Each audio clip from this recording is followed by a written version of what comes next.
Welcome to this chess endgame review of knight versus pawn. And in this position, we see that the white king is out of play, far away from this pawn, which is attempting to queen here on the c1 square. And so the knight is the only defender to try and stop this pawn. And in order to do this, the knight must control these squares in front of the pawn. And so with white to move, he jumps in to b4, checking the black king and also controlling this c2 square. And so here the king attacks the knight, and so the knight just jumps in front of the pawn, stopping its forward movement. And so now the king attacks the knight again, but the knight can just rotate around this pawn, checking the king again. And so if the king just moves to cover this square, then the king can move forward. And if the pawn pushes, finally the knight will just capture and the game will end in a draw. And so if we go back to this position, here it was white's turn to move.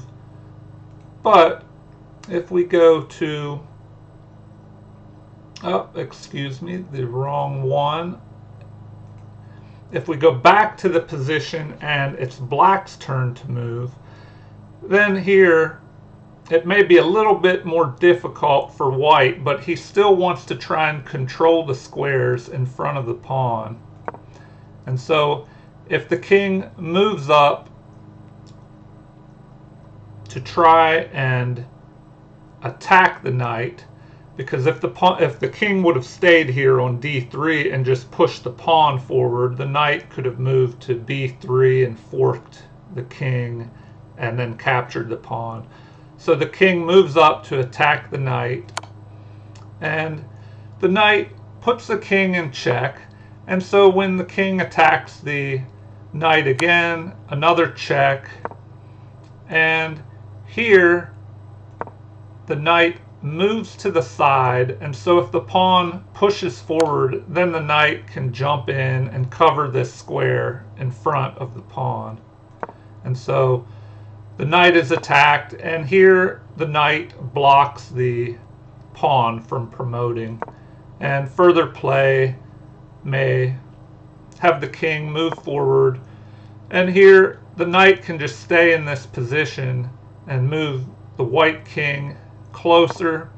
And if the king attacks the knight, then he just once again jumps back, guarding this promotion square, checking the black king, and the knight can just continue this until a draw is agreed, or if the pawn pushes, the knight will just capture the pawn and it would be a draw. And another example here in knight versus pawn is, let me find it.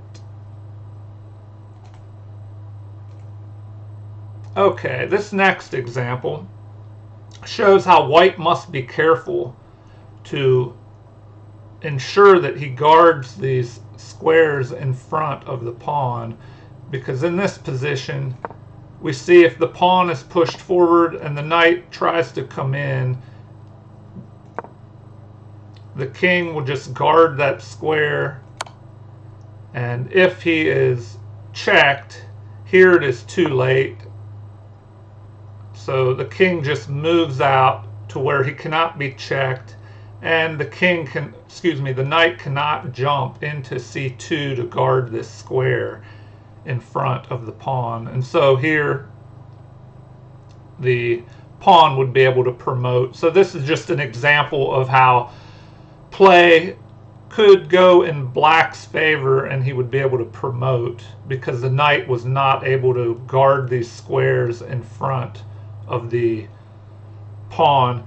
And also I encourage you to play some of these knight versus pawn scenarios out yourself, because whenever there's a pawn on the rook file, then things may play out a little bit differently. As we see here, the knight is not able to jump off the board to the other side of the pawn to cover this. So because of that, the rules are a little bit different with this rook pawn. And so now let's go on to one further example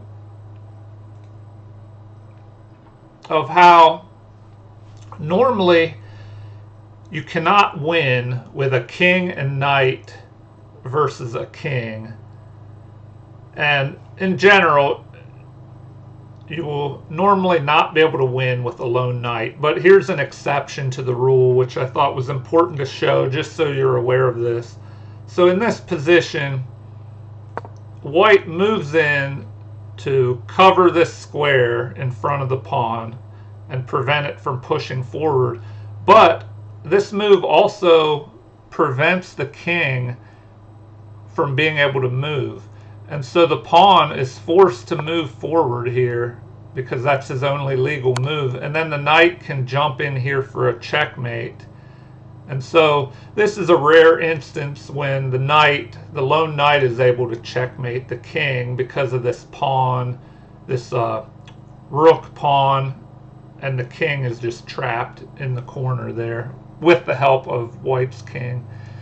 And so those were just a few examples of knight versus pawn. And once again, I encourage you to go over some of these variations and just practice against a friend playing knight versus pawn positions, especially if your king is away from the pawn and the knight has to try and stop the pawn by itself. It is well worth knowing how to do that in the endgame. And so I hope you've enjoyed this chess endgame of knight versus pawn. If you have, please like and subscribe, and feel free to leave comments or suggestions. Thank you and have a great day.